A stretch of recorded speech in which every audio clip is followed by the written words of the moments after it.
As the ruins lie under the moonlight, the protagonist reflects bitterly on the saying that climbing the mountain would change their life.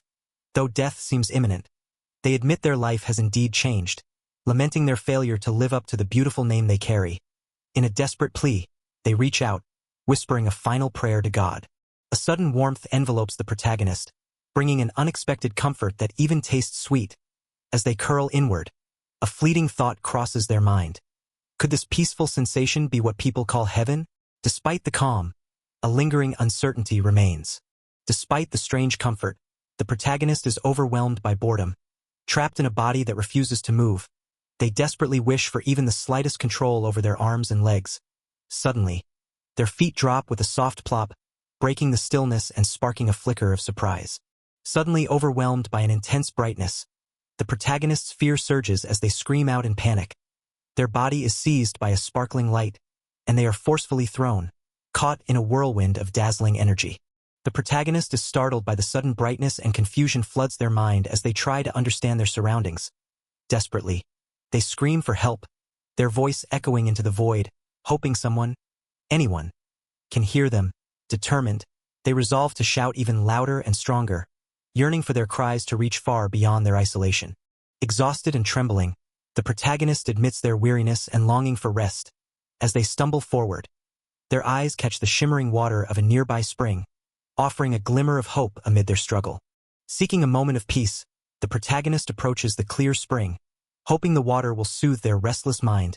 Tentatively, they wonder if the water is safe to drink, clinging to this fragile hope for relief. As the protagonist gazes into the spring, a strange creature emerges from the shadows, its round body and hollow eyes reflecting eerily in the water.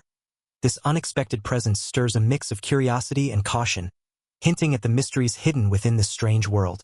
The strange creature suddenly jolts, its hollow eyes widening in shock. Nearby, a small bird watches intently before taking flight, fluttering away into the surrounding foliage. The moment feels charged with an unsettling energy, as if something unseen is about to unfold. The strange creature watches in shock as the small bird suddenly falls lifeless to the ground.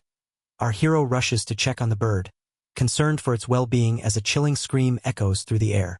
The strange creature realizes it has absorbed some power, causing another bird to fall from the sky. Surprised and curious, it wonders if its voice actually has attack power and contemplates the possibility of being reincarnated as a mandragora, recalling a similar monster from a game. On the brink of death, the strange creature wished to become a flower but instead found itself reincarnated as a mandragora. It reflects on a recurring twinkling sound that signals the defeat of others, realizing it has taken as many lives as the number of times it has heard that sound. The weight of this grim realization settles as the creature contemplates its existence in this strange world. The strange creature, overwhelmed with uncertainty, wonders what it should do from now on. It reflects on its past life as Misaki, when things were simpler, and admits it doesn't want to remain a mandragora. The weight of its new reality presses heavily as it faces this harsh truth. The creature reflects on its past, denying that its previous life was filled with hardships like workplace bullying or sexual harassment. Instead, it begins to see its new mandragora form as somewhat endearing and acknowledges the nourishing soil it grew from, hinting at a faint silver lining in its strange new existence. The creature begins to embrace its new form, marveling at the beauty of its flower and finding comfort in the soil that sustains it. Despite the uncertainty ahead, it reassures itself that being a mandragora isn't so bad after all. Meanwhile, a protective figure gently encourages rest and reflection, offering support for whatever comes next. Suddenly, the mandragora is yanked away, screaming in panic as it's thrown into the water with a loud splash. The protective figure watches silently, holding the creature firmly as it struggles beneath the surface. Thrown into the water, the mandragora panics as it struggles to swim with its unfamiliar limbs, overwhelmed by the terrifying presence of a giant, menacing fish closing in. It desperately wishes for webbed feet to help it navigate this sudden, dangerous environment. Thrown into the water, the mandragora lets out a panicked scream, its eyes wide with shock as it flails helplessly. The sudden plunge leaves it gasping, overwhelmed by the unfamiliar sensation of being submerged. The mandragora notices its limbs have transformed into webbing, realizing this change might be the result of its own wish. Hope flickers as it contemplates the possibility of adapting to a safer environment and even taking on a human form. Determined to evolve, the mandragora sets its sights on becoming human, despite never having actually seen one. With a newfound goal, It resolves to explore this world and discover what humans truly look like. Meanwhile, the scene shifts to a detailed, bustling room where two figures stand amidst trays of plants, hinting at the world the Mandragora is about to enter. Tension rises as the knight confronts the sorcerer, demanding to know what he's doing. The sorcerer, cloaked in shadow, responds with a cold, almost mocking tone, implying the answer should be obvious. Their exchange hints at deeper conflicts and misunderstandings beneath the surface. The sorcerer reveals he's conducting research on monster evolution using the Mandragoras, explaining that most monsters only evolve by growing larger or stronger because of their limited intelligence. He implies that Mandragoras might offer a different path due to their surprising level of intellect. The sorcerer explains that Mandragoras are unique among monsters because they've developed the ability to vocalize. The knight contemplates the implications, wondering if a Mandragora acting unpredictably, like running around, would be truly frightening.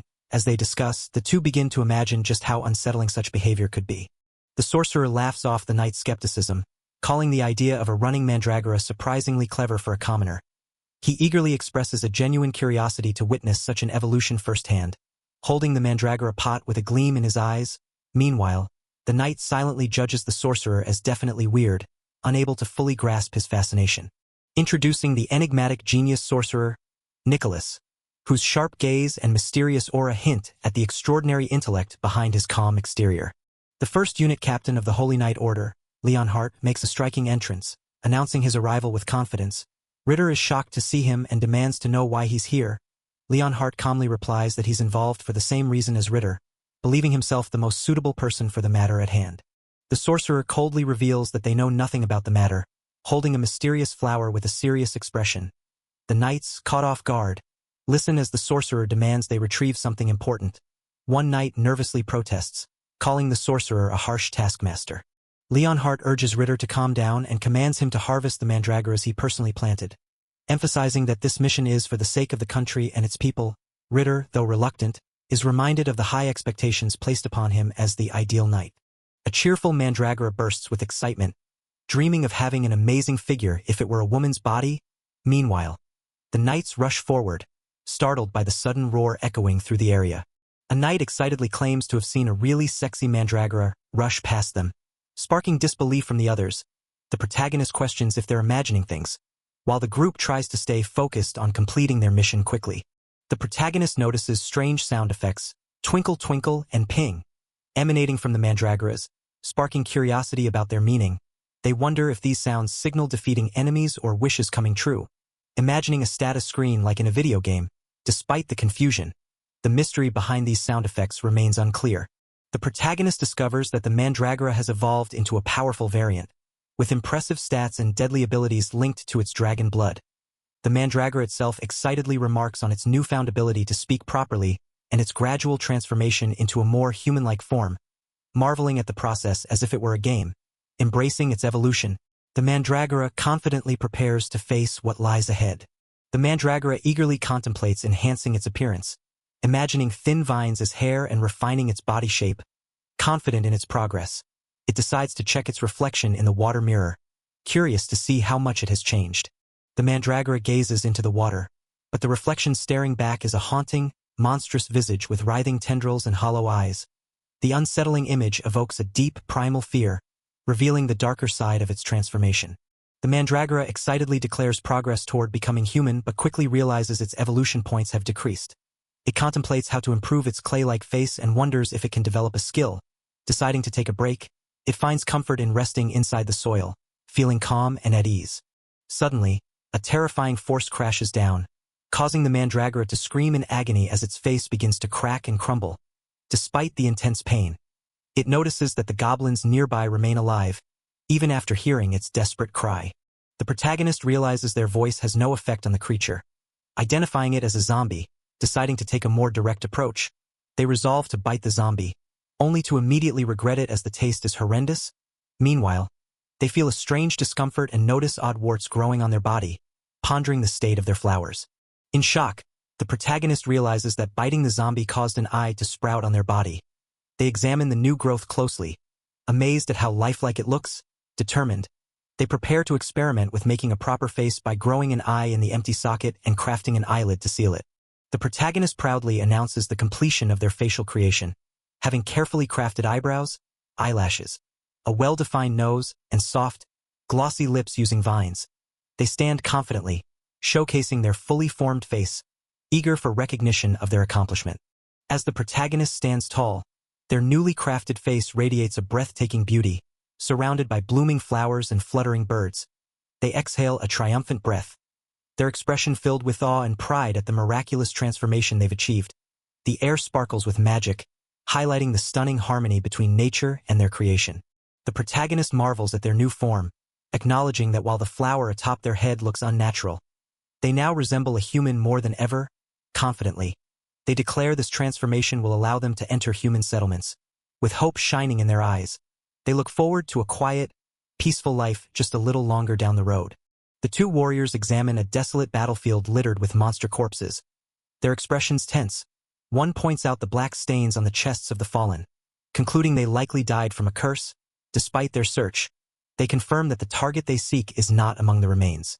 Doubt fills the air as the warriors question the existence of a running mandragora, finding the idea too unrealistic. Yet, the eerie blackened corpse before them hints at something unnatural at play.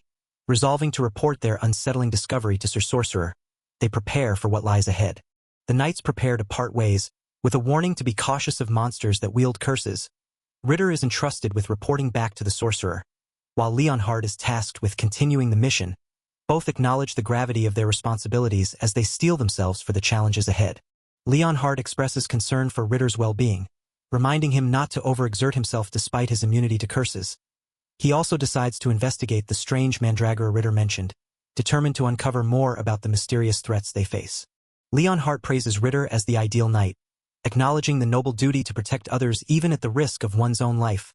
Ritter reflects quietly on this ideal, accepting the weight of his role with a calm resolve. Their bond strengthens as they prepare to face the dangers ahead. Beneath his calm exterior, he reveals a harsh truth. Everything he does is a calculated act for his own survival. The weight of this realization lingers as he recalls the moment his parents brought him to the church, where he was labeled cursed. From the moment his cursed left eye was revealed, stirring nothing but hatred from those around him, a life marked by rejection and worthlessness began. The weight of their scorn crashes down as he struggles to hold onto his fragile sense of self. The boy's anguished cries cut through the room as he lashes out at his mother, accusing her of abandoning him to the curse. His glaring eye pierces through the tension, a silent testament to the pain he's endured. Meanwhile, two men exchange a tense, knowing look, the weight of the boy's suffering hanging heavily between them. The protagonist reveals a crucial truth about his power. It's not curse nullification, but immunity to other curses. As he processes this, a sudden rustling alerts him to the presence of a goblin lurking nearby, forcing him to ready his sword. The protagonist swiftly ignites his sword, flames roaring to life as he confronts the approaching undead. His sharp gaze narrows, recognizing the threat as zombies emerging from the shadows of the forest. Ready for battle, he prepares to strike back against the relentless horde. The protagonist reveals his true reason for joining the Order of the Holy Knights: to serve regardless of anyone's origin. As he strikes down an enemy with fierce determination, he affirms that abandoning the mission is not an option, no matter the odds. The protagonist's fierce resolve is laid bare as he admits his deepest desire: to be loved. Behind him, a majestic wolf spirit roars, embodying the strength and loyalty that fuel his fight. Blood drips from his sword as it is dragged across the ground, a testament to the brutal battle he endures. The protagonist reflects on his past belief that hiding his true self and living as a proper knight would earn him everyone's love. Now, he sees how foolish that hope was, realizing that no matter how much his false self might be loved, it was never truly him. Sitting alone with his sword planted in the ground, he confronts the painful truth of his loneliness. A weary sadness clouds his eyes as he quietly admits the harsh truth. His longing for love feels utterly futile. Surrounded by delicate flowers, the weight of his solitude presses down, emphasizing the loneliness that lingers despite his efforts. The protagonist reviews their status as a special mandragora, noting the terrifying description that brands them a threat to humanity and a monster of calamity. Despite this fearsome label, they acknowledge their own beauty and newfound skills, embracing their unique identity with a mix of pride and irony. The protagonist demonstrates their unique skill of diversification, creating clothing made from fibers and flowers they've absorbed. They showcase a delicate outfit that covers every inch to prevent absorption upon contact, cleverly camouflaging a mandragora flower among the decorations. Despite strict limitations, They proudly reveal their ability to craft cute, functional clothes with ease. The protagonist admits they didn't cover their face with the outfit, feeling it would be a waste given how well it's made. They ponder whether their face and even their voice might be absorbed, deciding to test it out. Confidently, they reveal a mechanism to keep a smiling expression and control their voice, setting a lid over their vocal cords to prevent unwanted screams. Curious about the voice beyond the usual screams, the protagonist spots a small creature hidden in the grass and decides it's the perfect subject for their experiment. With a gentle shoo, they prepare to test their voice control, flashing a flawless, inviting smile as they approach. The protagonist is shocked to realize that even their controlled voice is no good, causing the small creature to drop with a plop. Suddenly, a mysterious voice calls out from nearby, surprising them and drawing their attention. As the protagonist approaches, they spot a figure slumped against a rock, clearly collapsed. A mysterious voice alerts them to the situation, while the protagonist's eyes linger on the stranger's distinctive outfit, stirring a vague sense of familiarity. A sudden realization hits as the protagonist recognizes the collapsed figure as one of the humans they had encountered before, sparking a mix of surprise and curiosity.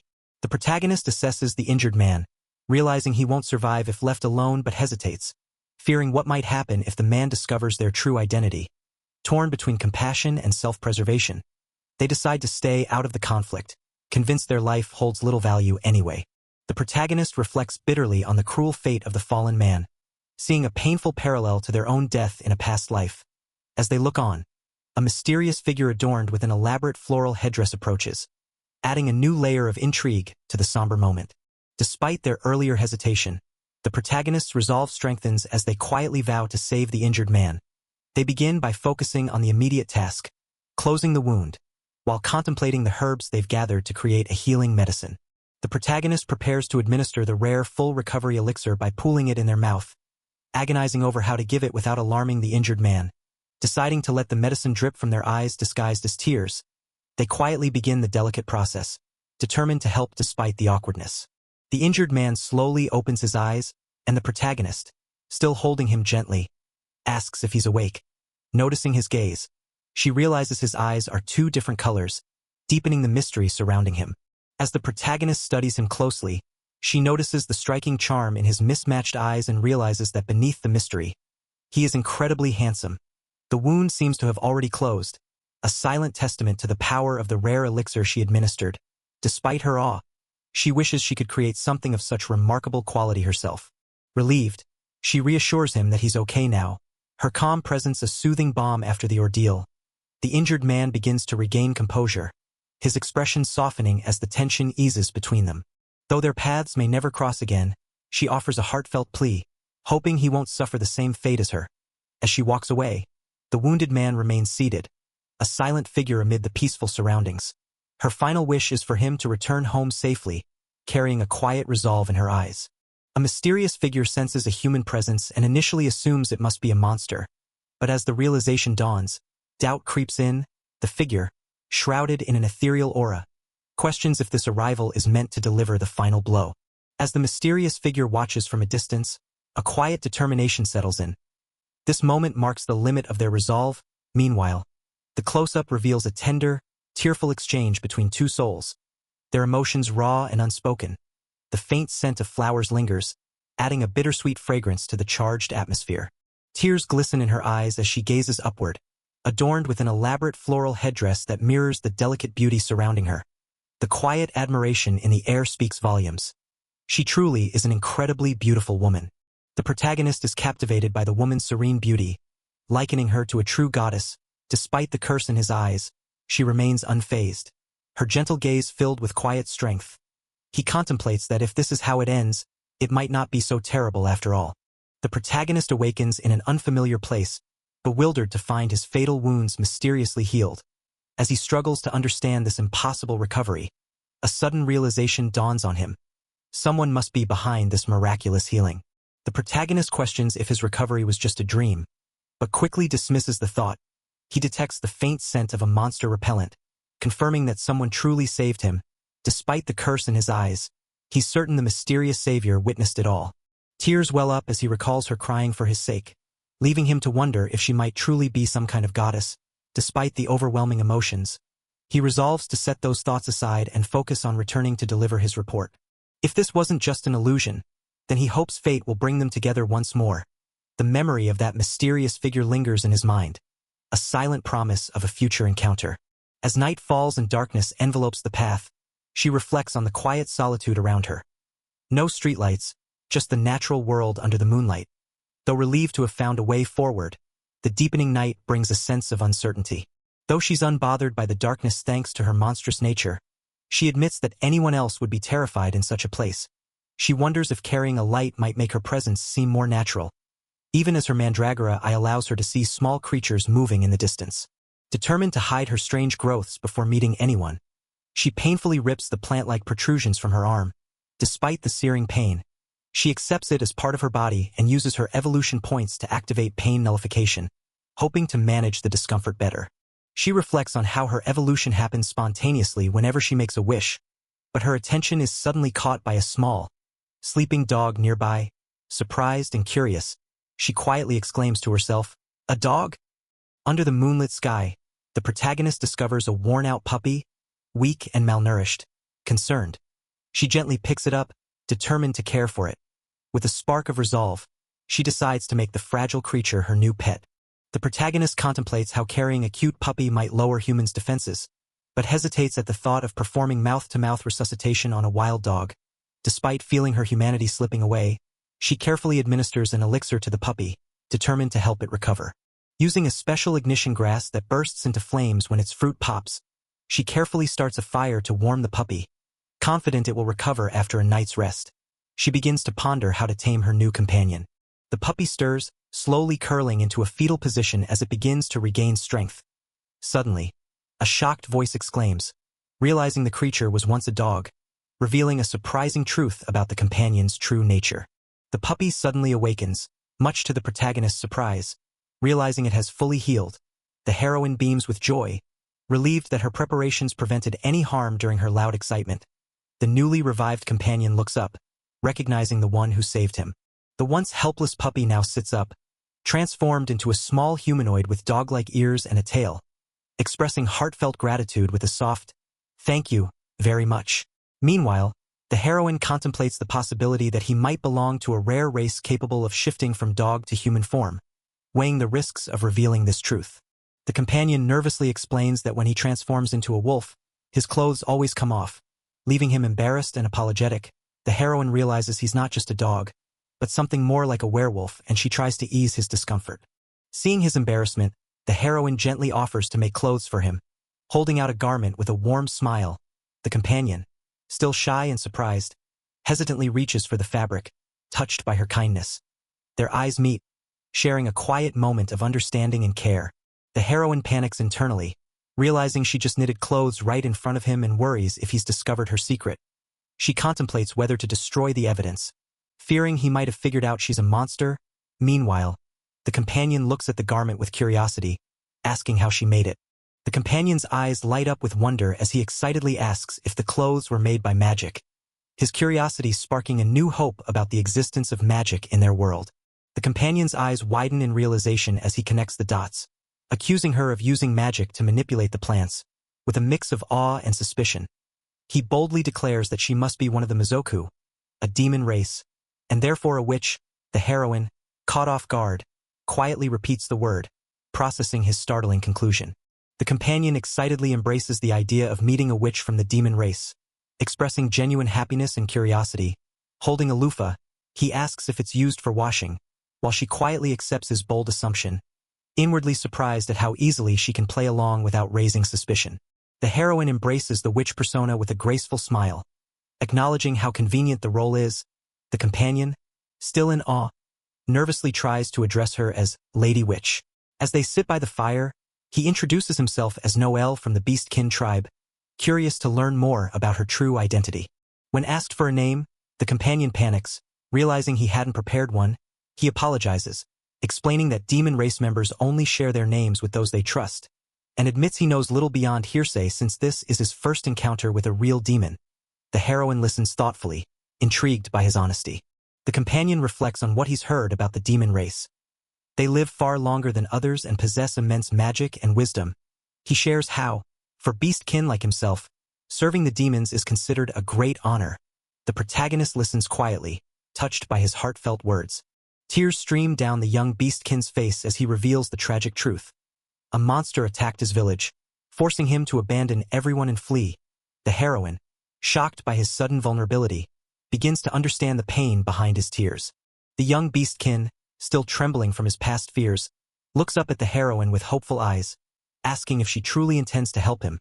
The heroine, calm and composed, gently places her hand on his head, promising comfort despite his pain. He finds a flicker of hope in her words and touch.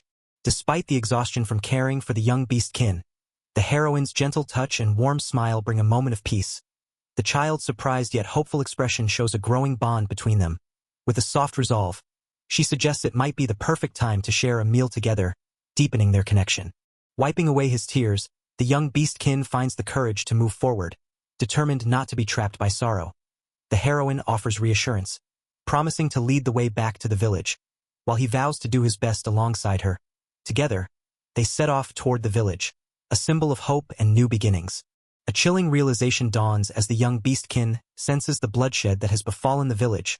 Fearing the Lady Witch's safety, overcome with guilt, he admits nearly endangering her, while the heroine calmly dismisses his fears, urging him to keep moving forward despite the looming threat.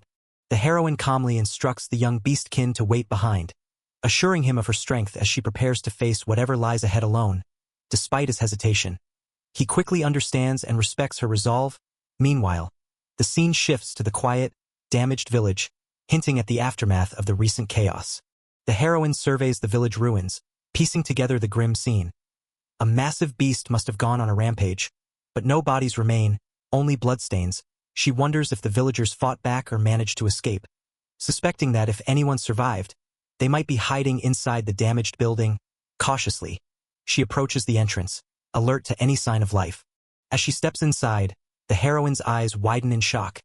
Inside the dark room, a massive, shadowy figure sits motionless, its body covered in dark, spreading stains.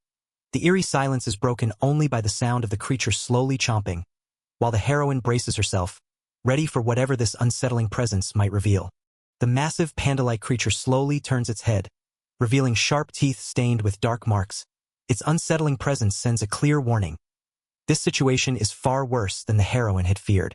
The monstrous panda lunges with razor-sharp claws, catching the heroine off guard. She braces herself, noting how carnivorous monsters strike with terrifying suddenness. The battle between them ignites in an instant, filling the room with tension and danger. The heroine stands calmly, declaring the battle over as the massive panda-like creature collapses. Clearly defeated, despite her victory, she admits that fighting monsters like mandragoras remains a terrifying challenge no matter how strong she becomes.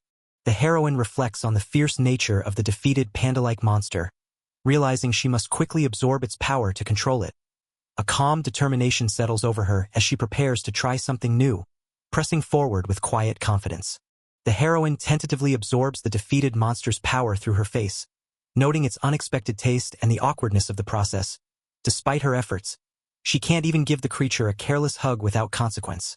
As she contemplates wearing a veil to hide this strange ability, a young boy calls out to her, breaking the moment. The heroine is caught off guard by the sudden presence of a young boy, who seems exhausted from chasing after her. She wonders if he was really pursuing her, her surprise evident as she tries to process the unexpected interruption. The heroine breathes a quiet sigh of relief, realizing she wasn't noticed. The boy eagerly praises her, but she remains cautious, sensing something more as she quietly questions if someone else is nearby. Their tense exchange hints at deeper understanding and unspoken concerns. The boy confidently suggests that the others must have fled to a nearby village, and the heroine praises his quick thinking. Encouraged, he asks if she would accompany him there, to which she warmly agrees, showing a rare moment of trust and camaraderie between them. Overwhelmed with emotion, the boy tearfully promises to make himself useful in return, pleading earnestly for trust. His heartfelt words reveal a deep desire to prove himself, while the heroine watches with quiet understanding, touched by his sincerity. The heroine reflects on her own painful memories of being left alone and scolded for crying when she first arrived at the orphanage. She realizes that, like her, the boy is struggling with loneliness and a desperate need for comfort. Moved by this shared pain, she quietly resolves to offer him the reassurance he so deeply needs. The boy's tearful confession reveals his deep yearning for closeness and comfort, a desire mirrored in the heroine's own memories of loneliness. As he calls out to her, the weight of their shared pain hangs between them, binding their hearts in silent understanding. The lady which reflects on her initial thoughts about Noel, realizing that the child's tears are strangely nourishing and even delicious to her, grateful. She admits to herself that she's glad she didn't eat him after all. As they stand together by the crossroads, Noel nervously tries to speak up.